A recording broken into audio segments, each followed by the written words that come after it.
मध्य प्रदेश में भारतीय जनता पार्टी ने बड़ी जीत हासिल की है। और आपको बताएं, मध्य प्रदेश ही नहीं, इसके अलावा अरुणाचल प्रदेश में भी जो अभी पंचायत उपचुनाव हुए हैं उसमें भारी जीत हासिल की है। यह दिखा रहा है कि ये जो अब समय चल रहा है इसमें देश के लोगों को समझ में आ गया है कि अब राजनीति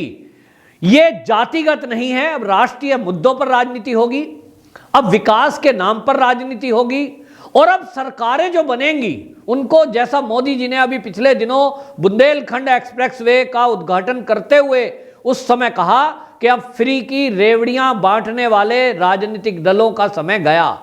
इसका मतलब यह है कि आपको फ्री बिजली दी जाएगी, फ्री लैपटॉप बांटे जाएंगे, फ्री में साइकिल दी जाएंगी। इस तरह की घोषणाएं करने वालों की अब पोल पट्टी खुल चुकी है कि वो अपने फायदे के लिए, जनता को मूर्ख बनाने के लिए इस तरह की फ्री योजनाएं घोषित करके सत्ता में आ जाते हैं और विकास थम जाता है। लेकिन अब देश की जनता विकास चाहती है,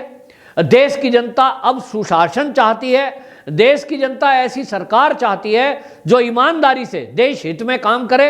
और इसलिए अब देखेंगे कि 2014 के बाद जितने भी चुनाव हुए हैं, चाहे वो नगर निगम के चुनाव हुए हों, चाहे वो ग्राम सभाओं के चुनाव हुए हों, जिला पंचायत के चुनाव हुए हों, हमने देखा है कि उन चुनाव और उपचुनाव में भारतीय जनता पार्टी को भारी बढ़त मिलती हुई दिखाई दे रही है। ये बता रहा है कि देश का मूड इस समय भारतीय जनता पार्टी के पक्ष में है, राष्ट्र हित के मुद्दों पर काम करने वालों के हित में है और खास तौर पर मोदी जी पर लोगों का भरोसा है। इसके कारण आप देखें, नॉर्थ ईस्ट जो अभी तक भारतीय जनता पार्टी से अछूता था, उस नॉर्थ ईस्ट में अरुणाचल प्रदेश में भी वहां के जो सीएम हैं पेंगा खांडू, वो बाकायदा बोल रहे हैं कि मैं मोदी जी का धन्यवाद करता हूं कि उन्होंने यहां जितना विकास का काम किया है उसके बाद जनता के अंदर लोकप्रियता बढ़ी है और लोगों ने समझा है कि 2014 के पहले की सरकार, ये तो नॉर्थ ईस्ट में बस कुछ करते ही नहीं थे, एक सड़क तक नहीं बनती थी। आज वहां हाईवेज बन रहे हैं, रेलवेज बन रहे हैं, एयरपोर्ट बन रहे हैं और इसलिए वहां की जनता अब चाहती है कि भारतीय जनता पार्टी ही स्थायी रूप से यहां रहे। पंचायत चुनाव के जो उपचुनाव हुए उसमें 130 सीटों में से 108 सीटें भारतीय जनता पार्टी के खाते में गई हैं। इसी तरह अगर मध्य प्रदेश की बात करें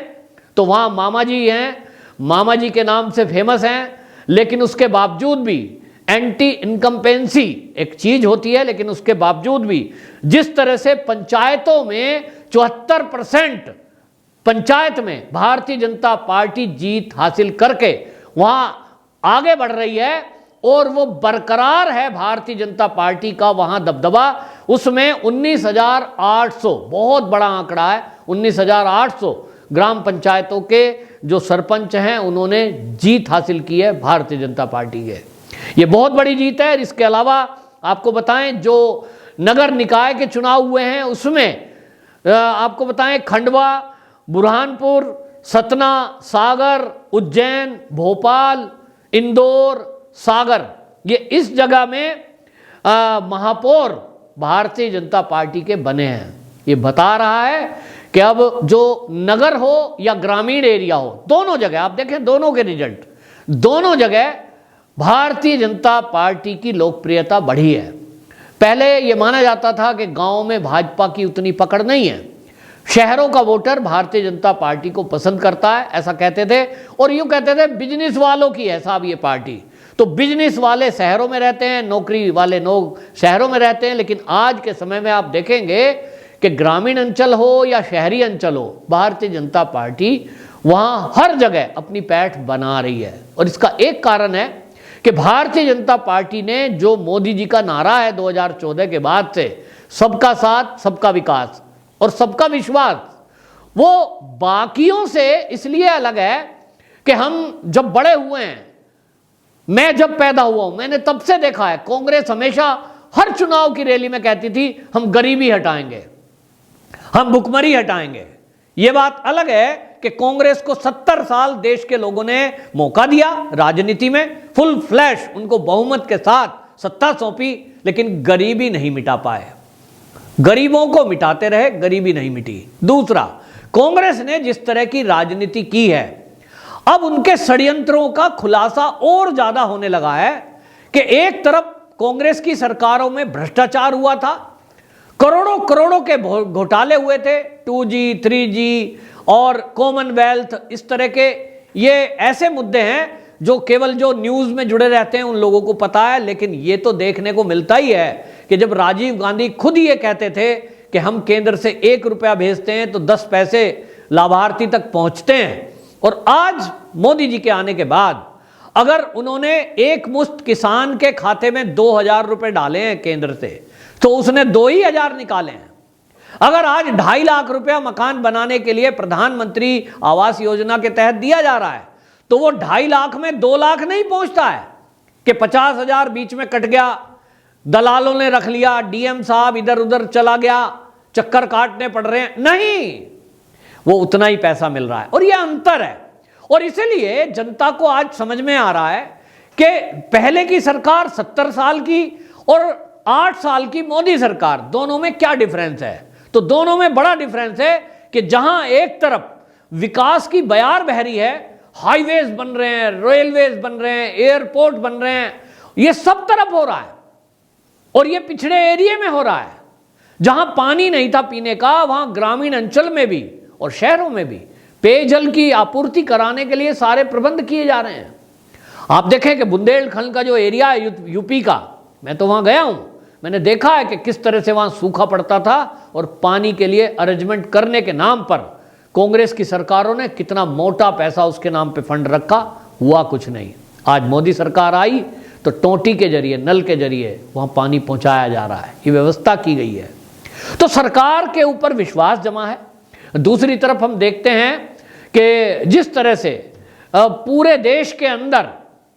एक सबका विश्वास जीतने का काम भारतीय जनता पार्टी कर रही है, मोदी सरकार के आने के बाद से ये लोगों का विश्वास ये बना है कि सरकार है तो बेशक फ्री की योजनाएं नहीं दे रही है, लेकिन देश के विकास में हमारे पैसे को लगाया जा रहा है। जो लोग टैक्स देते हैं, पहले वो टैक्स देते थे लेकिन दुखी होते थे कि हमारा टैक्स का पैसा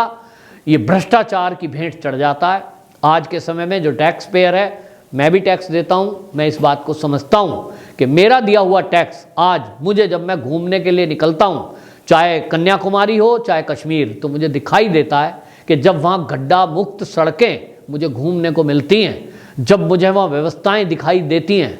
तो मुझे लगता है कि मेरा देश बदल रहा है, मेरे देश की लीडरशिप बदल रही है। आज जो सड़कें बनाई जा रही हैं उसकी जो गुणवत्ता है, वो गुणवत्ता किसी विदेशी सड़कों में, जैसा हम सुनते थे बचपन से, अमेरिका में तो ऐसी सड़कें हैं, वहाँ इतनी स्पीड से गाड़ियाँ चलती। जब हम 10th क्लास 12th क्लास में पढ़ते थे, सुनते थे कोई अमेरिका से आया है तो वो बताया करता था हम वहाँ 100 किलोमीटर प्रति घंटा की स्पीड से गाड़ी चला लेते हैं। हमें लगता था ये तो हवा मार रहा है, ऐसा कैसे हो सकता है, क्योंकि भारत में इसकी कल्पना हो ही नहीं सकती। लेकिन आज एक्सप्रेस पेरीफेरल वे और एक्सप्रेस वे ऐसे बन रहे हैं जहाँ आज भी 120 किलोमीटर प्रति घंटा की स्पीड तय की गई है ताकि दुर्घटनाएं ना हो, वरना चल तो 150 किलोमीटर प्रति घंटा भी उस पर चल सकती है, और चलाते हैं लोग। आज उस पर फाइटर प्लेन उतारे जा रहे हैं उन सड़कों पर। तो ये सरकार का बदलने के कारण से लोकप्रियता बढ़ी है, और इस लोकप्रियता के कारण ये तय है कि मध्य प्रदेश का, मैं इसको सेमीफाइनल कहूँगा कि जो अभी रिजल्ट आए हैं, और अरुणाचल प्रदेश के भी इस रिजल्ट ने, जो उपचुनाव हुए हैं, ये बता दिया कि अब नॉर्थ ईस्ट में भारतीय जनता पार्टी पूरी तरह पैर जमा चुकी है। वहां जो कुछ गांवों को लेकर के असम के साथ मतभेद थे अरुणाचल प्रदेश के, वो भी अभी तक 138 गांवों का विवाद था, जिसमें 88 गांवों का विवाद सुलझा लिया गया है। ये भी एक बहुत बड़ा काम है, क्योंकि ये मुद्दा देश की आज़ादी के बाद से विवाद चल रहा था। लेकिन हेमंत बिस्व शर्मा को और वहाँ के जो पेंगा खांडू सीएम हैं, उनको अमित शाह जी ने दिल्ली बुलाकर एक साथ बिठाया, और इस समस्या का समाधान करने के लिए जब कहा, तो 138 गांव में 138 गांव में 88 गांव का ये फैसला हो चुका है, उनका विवाद खत्म हो चुका है, और बाकी विवाद भी जल्द ही निपटेंगे, इसकी उम्मीद की जा रही है। निश्चित रूप से भारतीय जनता पार्टी के लिए खुशी की खबर है, और विपक्ष के लिए नींद उड़ाने वाली खबर है कि अब उनकी दाल गलने वाली नहीं है, और फ्री की रेवड़ी बांटकर सत्ता मिलने वाली नहीं है। वंदे मातरम।